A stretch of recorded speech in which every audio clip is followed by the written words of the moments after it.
Ծվիկ Մինասյանը, համեցեք պարոն Մինասյան։ Սիրելի հայրենակիցներ, ինչպես եւ ակնկալվում էր, Ազգային ժողովի ամբիոնից իշխող մեծամասնության կողմից հնչում են ամենատարբեր մեղադրանքները եւ ինչպես այլևս բացահայտված այդ ամենը ստով, կեղծիքով, մանիպուլյացիաներով, վերագրելով դաշնակցության ամենատարբեր բաներ, որոնց մի մասը ընդհանրապես իրականության հետ կապ չունեն, մի մասը կիսաճշմարտություն են, մի մասն էլ պարզապես վերագրվում է, որովհետև հավանաբար մեծամասնությունը գիտակցում է, թե ինչ արավիրք է բերել հայ ժողովրդի գլխին։ Ես փորձեմ մի քանիսին անդրադառնամ, իհարկե ժամանակը կարճ է բոլորին անդրադառնալու, բայց խմբավորելով, ինչ մեղադրանք է հնչեցվում, ասում է դաշնակցությունը պայքարում է Հայաստանի անկախության դեմ, իբր մեր համար հողերն ավելի կարևոր են, քան պետականությունը, եւ մեկ էլ sense բան է դրվում, դուք չեք փոխվել։ Իրականում այս բոլոր գնահատումներում կամ ներկայացումները իրար հակասում են, որովհետև պետականությունը կերտվում է հողի վրա։ Եվ եթե հող չունես, պետականություն չես կարող կերտել։ Եվ եթե դաշնակցությունը պայքարում է հողի համար, դուք դրա համար պետք է միայն ուրախ լինեք։ Դուք միայն դրա համար պետք է ավելի համախմբված լինեք հենց դաշնակցության գաղափարների շուրջ, այլ ոչ թե հակադրեք այդ գաղափարները ազգային նպատակների հետ։ Իրականում դաշնակցությունը իր ողջ պատմությամբ, նահատակներով պայքարել է հայոց պետականության համար եւ այսօր էլ է այդ պայքարը շարունակվում։ Դուք արհեստականորեն փորձում եք հակադրել այս պայքարը կեղծ խաղաղասիրության թեզերի հետ։ Ամենամեծ խաղաղություն ուզող ուժը դաշնակցությունն է։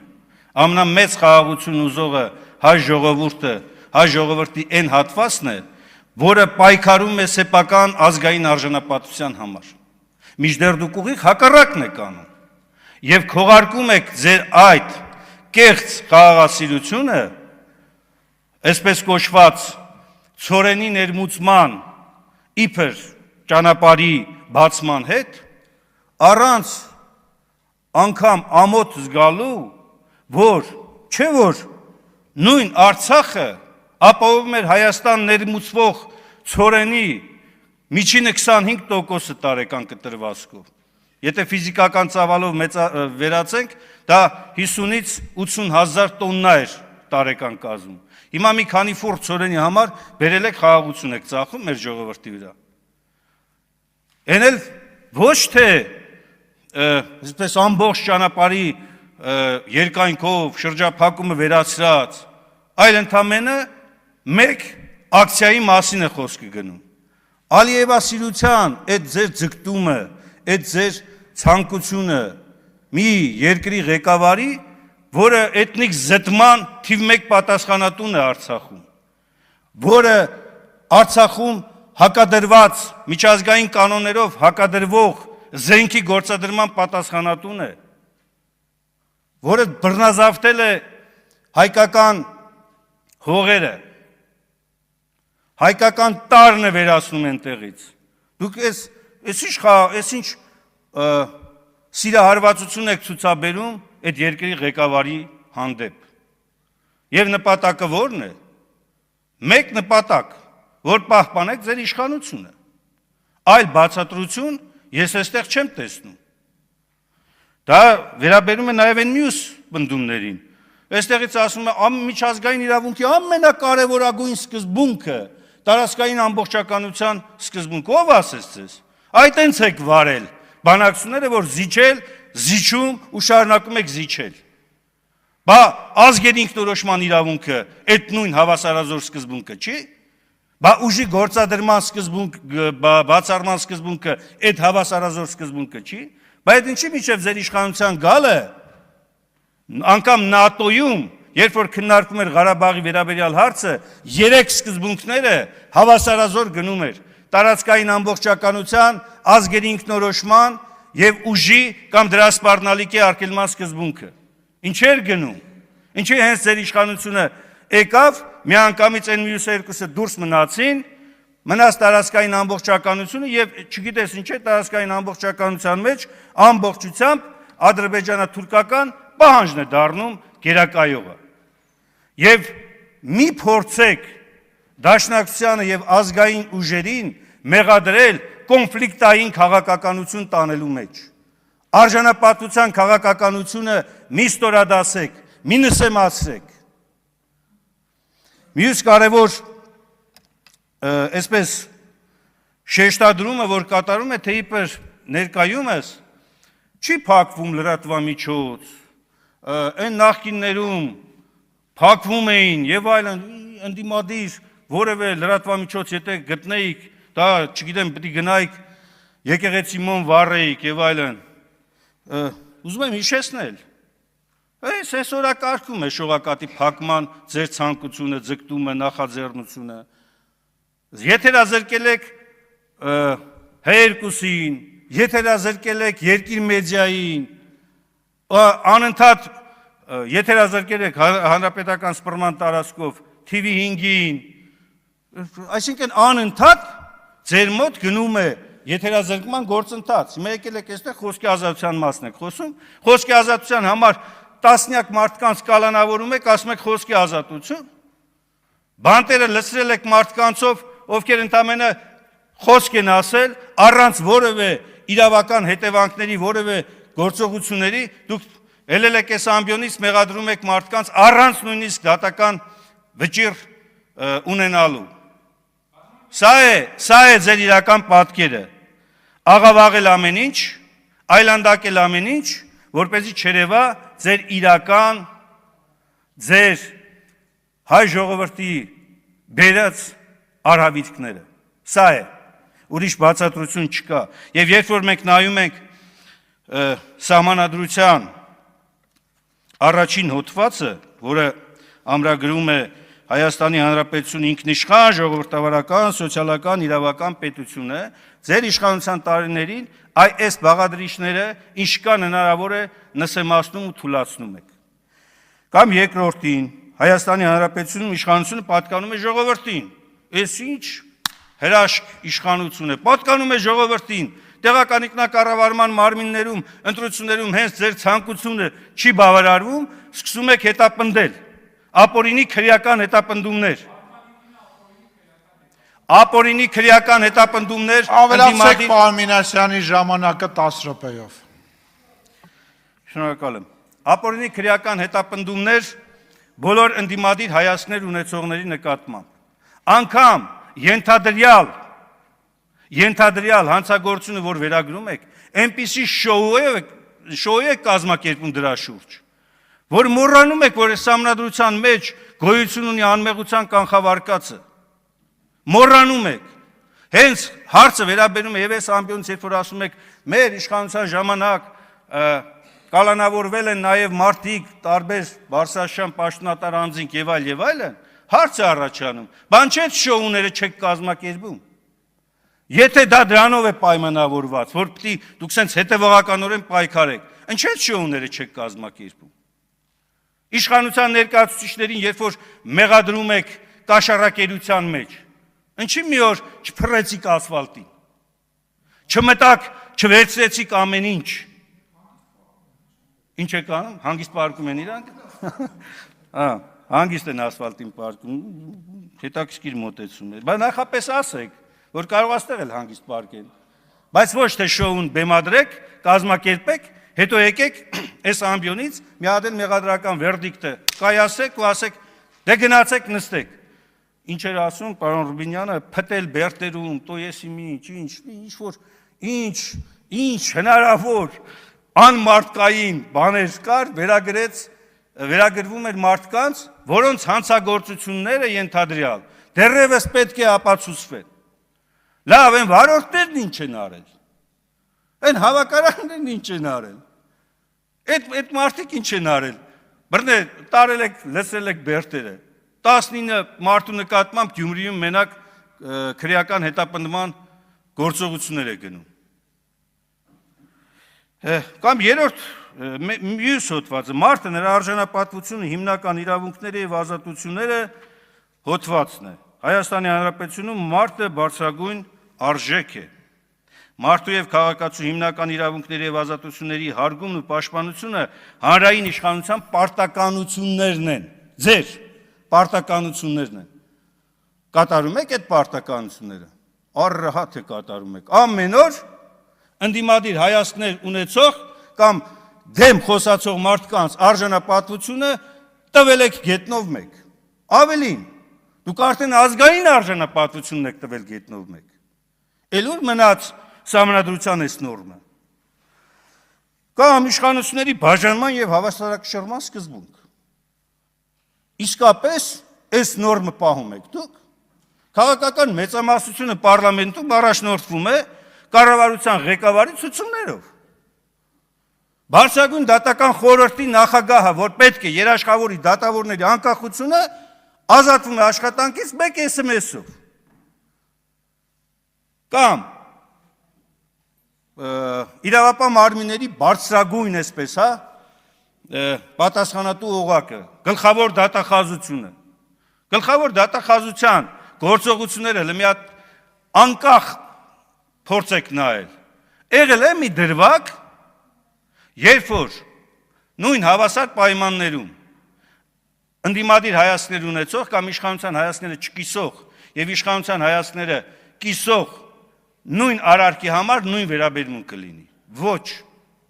Չեք, եկեք այստեղից այս ամբիոնից ասեք դա։ Եվ նույն մեթոդներով, նույն ձևերով չի եղել, որովհետև չկա իշխանությունների բաժանման տարանջատման սկզբունք։ Կամ սահմանադրական նորմը կրոնի անջատումը պետությունից, աշխարհիկ պետությունից։ Ամեն ասու առավոտ դուք այստեղից հերն անիծում եք այդ ամենի։ Սահմանադրության հերն անիծում եք։ Հայ առաքելական Սուրբ եկեղեցուն դարձրել եք թիրախ եւ քողարկելու համար, թե իբր դուք հակաեկեղեցական չեք, փորձում եք անձնավորված հարվածներ հասցնել։ Ոչ ավել, ոչ պակաս, հիմա էլ հակաօրինական մի հատ գործընթաց։ Եկեղեցու վանքը, որ եկեղեցապատկան է, վերցնել եւ տալ անձի, մասնավոր անձի, արդյունքում կամ հետևանքով ձեր համար եկեղեցին եւ նրա վանքերը սովորական կրպակներ են, որ կարելի է վերցնել, շնորհել մեկին։ Այդպես եք դուք կոռուպցիայի դեմ պայքարում, իհարկե։ Եվ այս ամենը, որ դուք ոտնահարում եք, քրեական օրենսգիրքում ունի կոնկրետ անվանում, սահմանադրական կարգի տապալում 420 հոդված։ Սահմանադրական կարգը տապալելը, այսինքն սահմանադրության առաջին, երկրորդ, երրորդ կամ 4-րդ հոդվածով, կամ 5-րդ կամ 6-րդ հոդվածի առաջին մասով, կամ 7-րդ հոդվածով նախատեսված նորմի գործողությունը փաստացի դադարեցնել։ Դուք փաստացի դադարեցնում եք։ Եվ ենթադրյալ այս հանցագործությունների համար նախատեսված պատիժը 10-ից 15 տարի է։ Առանձնապես ծանր հանցագործություն։ Ես չեմ թվարկում են մյուս արարքները։ Պարզապես ապշել կարելի է, երբ որ գալիս է մեծամասնության ներկայացուցիչներն այստեղ, փորձելով մարդկանց հիշողությունը մոռացության տալ, ինտելեկտը վիրավորել եւ այս ամենը թողնելով մի կողմ, խոսում են նորից ինչ որ մի թեմաների մասին, ընդ որում նորից եմ կրկնում, մանիպուլացնելով, ստելով, կեղծելով այս ամենը ներկայացնել իբրև թե գործող իշխանության, այսպես հավատավոր հայ ժողովրդի շահերի պաշտպան։ Դուք, ինչպես կասեր պարոն Ռուբինյանը, իդեպ, անդրադառնալով տարբեր տարիների դրոշակի եւ մեր կուսակցական ընկերների հրապարակումներին, որպես կանոն, դա ընդունված սովորություն է արդեն ձեր մոտ, դա քննարկման ենթակա չէ, կիսատ պրատ հրապարակումներով փորձել աղճատել եւ պատկեր ներկայացնել, բայց մոռանում եք մի կարևոր բան, երկու կարևոր բան։ Առաջինը նա, որ ի տարբերություն ձեզ եւ շատերի։ Դաշնակցության պաշտոնաթերթում անգամ կարող են հրապարակվել տարբեր լուծումներ ենթադրող դաշնակցական գործիչների, ոչ դաշնակցական գործիչների հոդվածներ։ Դա չի կարելի վերագրել դաշնակցությանը։ Դաշնակցության վերագրվող պաշտոնական տեսակետները հրապարակվում են որոշումներով, ինչպես սիրում են կրկնել, շրջաբերականներով, բայց ոչ աղճատված, ինչպես դուք փորձել եք դա անել, եւ շարունակում եք անել։ Թեև մի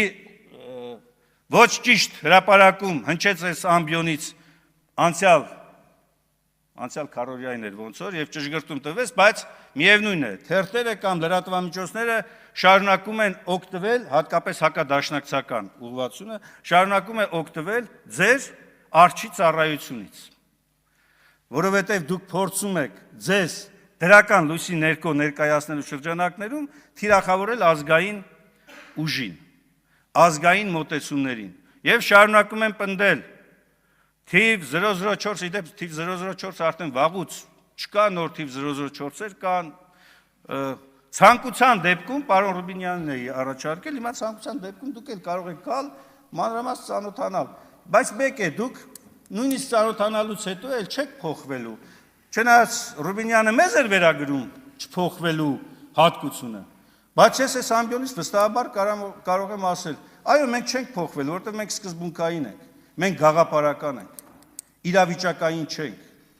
ի տարբերություն ձեզ, բայց դուք, անկեղծ ասած, եթե գնահատեմ այսպես, փոփոխման տեսակետից, դուք էլ չեք փոխվել, ոնց սուտը, կեղծիկը, մանիպուլյացիան եղել է ձեր քաղաքականության առանցքը, խառնակշությունը ամենակարևորը, նույն ձևով շարունակվում է։ Եվ առաջիկայում էլ եկեղեցու մասով ձեր գործողությունը այդ խառնակշության ամենապարզ օրինակն է, որը նորից եմ կրկնում, հակաօրինական է։ Չի կարող եկեղեցու ներքին կանոններով կարգավորվող հարցը դառնալ աշխարհիկ քաղաքականության մաս։ Ավելին պետական որևէ մարմին իրավունք չունի չկատարելու եկեղեցու ներքին կանոններով մշակված գործողությունները։ Սա էլ մի ենթադրյալ հանցագործություն կարող է լինել ապագայի համար։ Ես առաջարկում եմ, որպեսզի դուք այդ մասին մտածեք։ Իհարկե, էլ ընթացքում իմ գործընկերները էլի կանրադառնան բազմաթիվ հարցերի։ Չասեցիք վերջը կաթողիկոսը երեխա ունի։ Չասեցիք կաթողիկոսը երեխա ունի վերջը, թե չէ։ Կաթողիկոսը ինչը չէ, կաթողիկոսը երեխա ունի, թե ոչ։ Հա? Ես ինչ իմանամ, դուք եք պնդում։ Հա, չէ, որ խոսում եք ամեն ինչից, իսկ ինչ վերաբերում է ձեր ժողովրդավար լինելու դրոշակ, թերթի, որ տարբեր կարծիքներով վանա կլինի երկիր մեդիային 3 րոպեանոց մի հատ տեսանյութ տանք, որպես այլ կարծիք կտեղադրեք։ Փակա։ Ձեր որևիցե ԶԼՄ-ով։ Օրինակ Միքայել Հաչապարյանի հարցը, կամ մենք մի հատ 3 րոպեանոց նյութ սարքենք տանք, կդնեք ձեր լրատվամիջոցում։ Վստահ լինենք առանց խմբագրման 3 րոպեանոց տեսանյութ եթե պատրաստենք, կդնենք։ Մի րոպե, մարդիկ են խոսում, մի րոպե։